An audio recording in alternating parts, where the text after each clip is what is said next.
Halo semuanya, kembali lagi bersama saya dengan Irfan Siswanto Lubis di dalam ThingsMath YouTube channel. Oke, dalam kali ini kita akan membahas ujian harian yang saya sudah berikan tentang percentage. So, tanpa berlama-lama, check it out.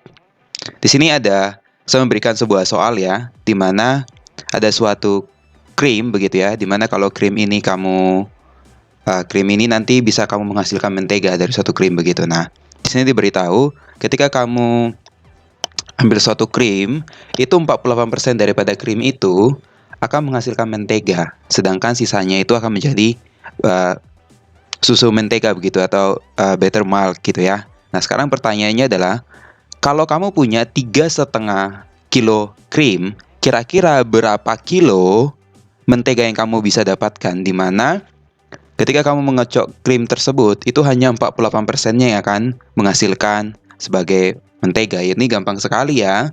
Maka berapa kilo butter atau mentega yang kamu dapatkan jikalau kamu memiliki krimnya adalah sebanyak 3,5 kilogram. Ini gampang sekali. Hanya tinggal 48% dikali 3,5 kilo begitu ya. Atau sekitar 48/100 kita kalikan dengan 3,5 kilo. Maka ini nanti akan kurang lebih akan mendapatkan 1,68 kilogram. Jadi jawabannya adalah 1,68 kilogram seperti itu ya. Kemudian kita akan lanjut ke soal berikutnya. Nah, di sini ada Emanuele namanya, di mana dia butuh 120 gram mentega untuk suatu resep gitu ya. Nah, pertanyaannya adalah kira-kira berapa gram mentega yang dia bisa dapatkan. Berarti ini gampang sekali ya. Karena kenapa? Kita bisa mengetahui bahwa 48% gitu ya dari krim itulah yang dihasilkan menjadi butter. Begitu ya. Sehingga kalau saya mengasumsikan sebagai krim itu adalah sebagai X, berarti 48% dari X itulah yang dibutuhkan dia, yang sama dengan 120 gram mentega tersebut, begitu ya. Sehingga X-nya tinggal kita cari aja. Ini tinggal 120 kita bagi dengan 48%, gitu ya, atau 48 per 100. Sehingga nanti kalau kamu hitung-hitung, ini akan mendapatkan seperempatnya. Kok bisa? Jadi ini kan 100 dulu per 48 per 100, berarti kan 48, kemudian di atasnya 100, seperti itu ya. Sehingga kalau ini kita bagi gitu ya. Ini kan dapat 4 di atas begitu. Di bawah 4, maka di atas kan tinggal 1000. 1000 dibagi 4 kan berarti 250 gram. Sehingga kalau untuk 120 mentega, maka si Emanuela minimal atau dia butuh tepat 250 gram krim untuk bisa mendapatkan 120 mentega seperti itu ya. Oke, kita akan lanjut ke soal berikutnya.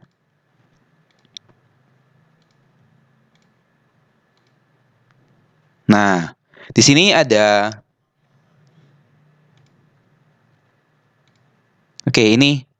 sorry saya tadi skip. Ini ada namanya Joan, di mana Joan ini mendapatkan tagihan listrik ya, atau bill listrik itu sebesar $283.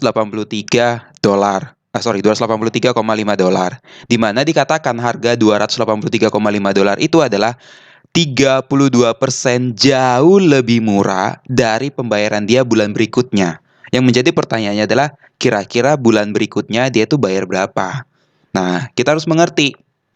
Kalau dikatakan bahwa duit yang sebesar $283,5 itu adalah 32,5% jauh lebih murah dari yang sebelumnya begitu ya. Berarti kan kita bisa mengetahui bahwa $283,5 ini sama dengan 67,5% dari harga sebelumnya atau dari previous bill ini. Ketika saya anggap ini adalah sebagai X, berarti 67,5% dari X itulah yang sama yang dia terima bulan ini. sebesar 283,5 dolar, gitu ya. Sehingga kalau kita ingin mencari X-nya tinggal 283,50 ini kamu bagi dengan 67,5%. Nanti kamu akan ketika kamu hitung sendiri secara manual atau dengan tekan bantuan kalkulator kamu, maka itu akan mendapatkan sebesar 420 dolar. Jadi inilah tagihan listriknya si Joan untuk bulan lalu, yaitu sebesar 420 dolar, begitu ya. Oke, kita akan ke soal berikut. Nah, untuk yang soal nomor 3 ini, ada seorang yang bernama di sini ya. Ada Kayla atau ya, di mana dia meminjam 25.000 dolar dengan bunga per tahunnya itu adalah sebesar 6%. Di mana dia meminjam itu selama 4 tahun dengan setiap tahun bunganya itu adalah sebesar 6%. Maka pertanyaan yang pertama adalah kira-kira total yang harus Kayla bayar kalau dia meminjam duit selama 4 tahun, di mana setiap tahun dia harus membayar 6%-nya. Maka logikanya adalah, ini kan simple interest konsepnya. Jadi untuk 1 tahun yang pertama berarti yang dibayar oleh si Kayla itu kan logikanya gini. Untuk 1 tahun pertama kan berarti dia hanya membayar 6%. Gitu ya. Dia membayar 6% dari 25.000. Berarti total yang dia bayar untuk 1 tahun yang pertama itu adalah 25.000 ditambah 6% dari 25.000 tadi, atau sebesar 106% dari 25.000 dolar. Itulah untuk 1 tahun yang pertama. Berarti untuk tahun yang kedua, itu berarti tinggal bunganya ini saja. Tinggal bunganya ini saja, berarti 6 dikali 2. Berarti untuk tahun yang kedua, si Kayla ini harus membayar 25.000 ditambah 2 kali 6% dari 25.000, atau 25.000 ditambah 12% dari 25.000. Maka untuk tahun yang keduanya, ini kalau dianggap sebagai tahun pertama, maka tahun yang keduanya dia akan membayar sebesar 2 dikali 6% dari 25.000. Kalau itu bunganya aja, yang ini bunganya saja, maka total yang dia harus bayar itu adalah 25.000 ditambah 12% dari 25.000. Kalau 4 tahun gimana? Berarti gampangnya tinggal 6 dikali banyaknya tahun. Berarti total yang harus dibayar oleh Kayla kalau dia minjam selama 4 tahun itu berarti adalah 25.000 ditambah 4 dikali 6% dari 25.000. Atau menjadi 25.000 ditambah 24% dari 25.000. Nah, 24% dari 25.000, ini kalau kamu hitung semua, ini kan berarti sama dengan menjadi 124%. 124% dari 25.000. Nanti kalau kamu hitung nanti, ini akan sebesar 31.000 dolar.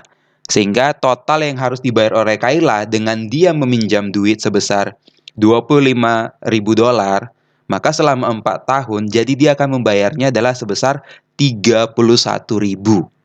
Nah, kemudian pertanyaan berikutnya adalah, di mana si Kayla ini ingin mencicil selama 48 bulan, berarti setiap bulan. Nah, kalau begitu, kira-kira setiap bulan dia harus membayar berapa? Ini kan gampang sekali, tinggal total yang harus dia bayar tadi, yang itu adalah sebesar 31.000 dolar, kamu bagi saja dengan 48.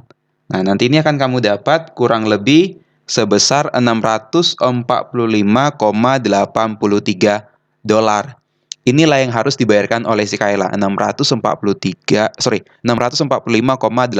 dolar untuk setiap bulannya selama 48 kali atau selama 4 tahun, seperti itu ya. Oke. Selanjutnya kita akan membahas soal yang nomor 4. Ini ada Mr. Wokai namanya ya. Dia membeli semangkok mie begitu ya, dengan diskon sebesar 15%, dengan service charge-nya adalah sebesar 5%, dan GST-nya atau pajak barang dan jasanya adalah sebesar 10%, dan harga asli daripada semangkok mie ini adalah 8,5 dolar. Kemudian ditanya adalah, kalau begitu, si Mr. Woka ini harus berbayarnya berapa setelah dia didiskon, kemudian dia harus membayar service charge atau biaya layanan begitu ya, dan juga GST, PPN atau di Indonesia PPN, pajak pertambahan nilai begitu sebesar 10%. Nah, habis itu kira-kira Mr. Woka ini harus bayar berapa? Ini kan gampang sekali. Maka kita harus mencari yang harus dibayar after diskon, gitu ya. Karena dia mendapatkan diskon sebesar 15%, berarti yang Mr. Woka harus bayar itu hanya tinggal 85% dari harga aslinya. Maka harga yang harus dibayarkan oleh si Mr. Wokai after diskon itu hanya 85% dari harga asli. Itu adalah sekitar 7,225 begitu ya. Nah, harga setelah diskon inilah yang akan dibebankan untuk service charge. Dan harga setelah service charge itulah yang akan dibebankan untuk GST. Maka kita harus mencari harga after service charge. Karena service charge-nya adalah sebesar 5%, berarti yang harus dia bayarkan menjadi 105% dari harga setelah didiskon atau 105% dari 7,225. Nanti ini akan sebesar 7,58625. Nah, habis itu harga after GST begitu ya. Karena GST-nya adalah sebesar 10%, maka yang harus dibayarkan oleh Mr. Wokai menjadi 110% dari harga after service charge, yaitu adalah sebesar 7,58625. Maka ini kalau kita hitung nanti akan sebesar 8,344875. Nah, ketika kita diminta membulatkan ke dalam dua angka desimal, maka kita hanya fokus angka ketiga. Karena angka ketiga adalah kurang daripada 5, gitu ya, sehingga pembulatannya menjadi 8,34. Jadi ini adalah jawabannya. Jadi Mr. Wokai hanya perlu membayarkan 8,34 dolar atau 8 dolar 34 sen seperti itu ya. Oke. Buat yang soal yang terakhir, ini ada Pak Bambang. Pak Bambang ini membeli 7 box telur dari suatu agen dengan satu petinya itu harganya adalah 400.000. Oke, berarti kalau di sini kita bisa memahami ya. Jadi Pak Bambang ini kan beli 7 box telur begitu ya. Dengan satu box telurnya itu harganya adalah 400.000, berarti modal yang harus dikeluarkan oleh Pak Bambang ini adalah sebesar 2.800.000. Kok bisa? Tinggal 7 dikalikan 400.000. Sehingga buying price-nya atau harga belinya dia itu sebesar 2.800.000 begitu ya. 7 dikali 400.000. Ini sebesar 7 dikali 400.000 atau sebesar 2.800.000. Nah, kemudian di sini diberitahu bahwa telur tersebut kan ada di dalam box. Nah, maka berat kotornya itu adalah 20 kilo. Dengan berat boxnya saja atau taranya adalah sebesar 5%. Oh, berarti kita harus menghitung total gross-nya dulu. Nah, total gross itu kan berarti atau total berat kotornya itu adalah tinggal 7 dikalikan 20 kilo. Karena dia kan beli 7 box atau 7 peti. Sehingga total berat kotornya itu adalah 140 kg. Nah, kemudian baru kita menghitung taranya. Nah, tara itu kan adalah berapa persen dari berat kotor. Di sini kan diberitahu 5%. Maka 5% dari 140 kilo itu sebesar 7 kilo. Nah, kemudian barulah kita cari berat bersihnya atau netnya. Berarti tinggal berat kotor dikurangi taranya. Sehingga berat bersihnya adalah 133 kg. Nah, inilah telur yang dijual oleh Pak Bambang itu adalah sebanyak 133 kg. Nah, kita asumsikan dia jual semua dan laku semua dan tidak ada yang busuk. Maka total pendapatannya dia begitu ya, atau total penjualannya dia itu adalah net atau harga total yang dia jual berapa bersihnya dikali dengan dia jual itu per kilo uangnya berapa atau per kilonya berapa. Ini adalah per kilogramnya begitu ya. Nah, sini kita bisa mengetahui bahwa dia menjualnya tuh sebanyak 133 kg. Dengan 1 kilogramnya dia tuh jual telur ini harganya adalah 25.000. Jadi 133 kilo dikalikan 25.000 ini adalah sebesar 3.325.000. Nah, di sini kita melihat bahwa harga belinya adalah 2,8 juta, sedangkan harga jualnya sebesar 3.325.000, berarti dia untung. Dia mendapatkan keuntungan karena karena harga jualnya jauh lebih besar daripada harga belinya. Sehingga tinggal kita kurangin aja 3.325.000, kita kurangi dengan 2.800.000. Maka dia untung untuk 7 box tersebut, dia untung sebesar 525.000. Nah, karena yang diminta adalah persentase keuntungan, berarti itu gampang sekali.